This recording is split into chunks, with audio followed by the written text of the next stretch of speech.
राम राम मंडळी. जय श्रीकृष्ण, जय गोपाल. आज आपण गायींसाठी एक वेगळ्या प्रकारची सुविधा तुमच्या समोर घेऊन येत आहे. खरं म्हणजे बंदिस्त गोठ्यामध्ये बऱ्याच अडचणी आता येऊ लागल्या आहेत. बंदिस्त गोठ्याची संकल्पना ही आता आपल्याला अस्तित्वात आणायची आहे आणि आज बऱ्याच ठिकाणी आपल्याला पाहायला जात आहेत की रान वगैरे जवळजवळ संपलेले आहेत. मोकळी जागा गायगुरांना चारण्यासाठी राहिलेली नाही. त्यामुळं आणि त्याशिवाय आपण स्वतः गाई गुरे वगैरे चारण्यासाठी आपल्याला तेवढा वेळ राहिलेला नाही, कारण आज बरेच जबाबदाऱ्या आपल्या मागे वाढलेल्या आहेत.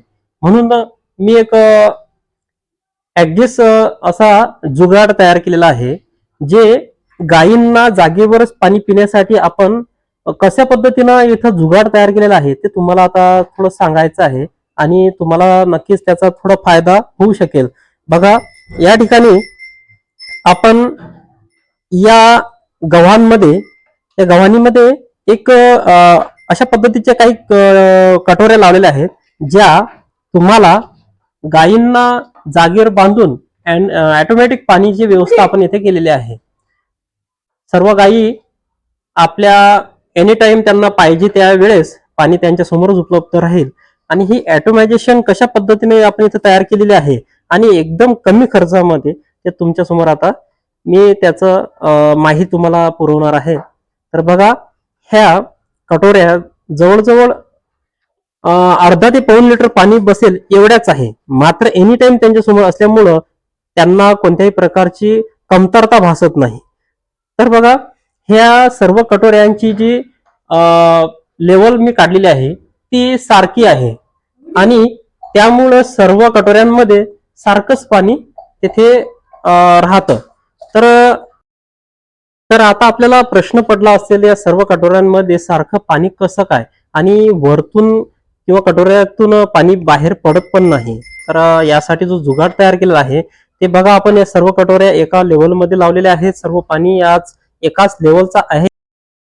तर मंडळी, वाट्यातील पाण्याची लेवल ही एकसारखी आहे, मात्र त्या वाट्यांमधलं पाणी त्या लेवलमध्ये ठेवण्याचं काम या डब्याद्वारे केलं जातं. हे कशा पद्धतीने बघूया. वरच्या उंच ठिकाणी आपण 1000 लिटर पाण्याची व्यवस्था केलेली आहे. त्या पाण्यातून या कनेक्शनने, या नळीतून ते पाणी आपल्या या डब्यामध्ये येतं. मात्र या डब्यामध्ये आल्यानंतर यामध्ये आपण एक वॉलची व्यवस्था केलेली आहे. दाखवा, या ठिकाणी एक बॉल आपल्याला दिसत आहे, जे पाण्याच्या वरत तरंगत आहे आणि त्याचं कनेक्शन थेट या नळीला आहे, जे पाणी वरून टाकीतून आलेलं आहे. ज्या वेळेस त्या वाट्यातील पाणी आणि या डब्यातील पाण्याची लेवल एक आहे. आता त्या गायींनी पाणी जर पियायला सुरुवात केली तेव्हा हा यात बॉल हा खालच्या साईडनं असा खाली जातं आणि पाणी खाली गेल्यानंतर या ठिकाणी पाणी पडणं सुरू होतं. आपल्याला दिसत असेल, हे या पद्धतीने त्या बॉल खाली गेल्यानंतर हे पाणी असं पडतं आणि मग पाण्याची लेवल त्या कटोरीमध्ये झालेली आहे. त्यावेळेस आपोआपच हा बॉल उंच ठिकाणी येऊन त्या नळीला बंद करतं. तशी व्यवस्था त्या ठिकाणी आहे आणि म्हणून हा सर्वात महत्वाचा टप्पा हा बॉलचाच आहे. याला वॉल सुद्धा म्हणतात. हार्डवेअर मध्ये तुम्हाला इथं उपलब्ध होऊ शकतं. आणि मग पाण्याची लेवल या पद्धतीने इथे डब्यातून खाली आपण एक कनेक्शन देऊन त्या कटोऱ्यामध्ये पाणी सोडलेलं आहे. तर ही सिस्टीम आपल्याला बनवताना मोठी खर्चिक नाही. जास्तीत जास्त 25 ते 3000 रुपये मध्ये कमीत कमी 5 ते 7 कटोऱ्या आपण गायींमध्ये करू शकतो. आणि 2 गायींच्या मधोमध जर केलं तर आपल्याला कमीत कमी कटोरे लागतील. तर बघा मंडळी, त्याशिवाय बऱ्याचदा गाय चारा खाताना जर तिला तहान लागली तर ते तोंड भरलेलं, म्हणजे तिच्या तोंडाला काही कचरा वगैरे लागला असतो आणि ते मग थेट पाण्यामध्ये तोंड बुडवल्यानंतर तो कचरा त्या पाण्यामध्येच राहून जातं. त्यावेळेस आपण या इथे आउटलेट काढलेला आहे. हे आउटलेट काय करेल, त्यामध्ये कचरा असेल तर तो कचरा काढण्यासाठी या आउटलेटचा आपण वापर करू शकतो.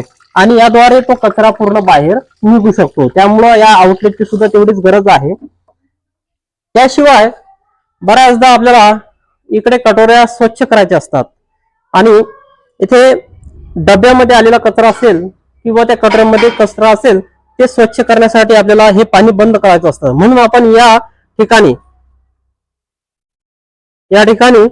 एक कॉक लावलेला आहे. हे या पद्धतीने आपण बंद करू शकतो. म्हणजे मग इकडे काम करत असताना आपल्याला हे पाण्याचं कनेक्शन बंद करता येईल. त्यामुळे या ठिकाणी एक आपण अशा पद्धतीचं कॉक सुद्धा लावण्याची अत्यंत आवश्यकता आहे. तर मंडळी, आपल्याला हा व्हिडिओ कसा वाटला मला नक्कीच कळवा. त्याशिवाय आपल्याला जर यामध्ये मदत लागत असेल तरी सुद्धा तुम्हाला मदत करायला तयार आहे. आणि गायींची व्यवस्था जर आपण जागेवर केली तर मला वाटतं की आपल्याला इतर काम करायला सुद्धा मदत होईल. कारण आपण दिवसभर घरी राहू शकत नाही. बरेच आज जबाबदाऱ्या प्रत्येकाकडे वाढलेल्या आहेत. त्या जबाबदाऱ्यासाठी माणसाची धावपळ दिवसभर चालूच असते. त्यामुळं आपण अशा पद्धतीने जर पाण्याची व्यवस्था करून दिली आपल्या गोठ्यामध्ये गायींसाठी तर त्यांना सुद्धा एनी टाइम पाणी मिळेल, त्यांच्या गरजेनुसार पाणी मिळेल आणि आपल्याला सुद्धा दुधामध्ये फरक जाणून येईल. धन्यवाद.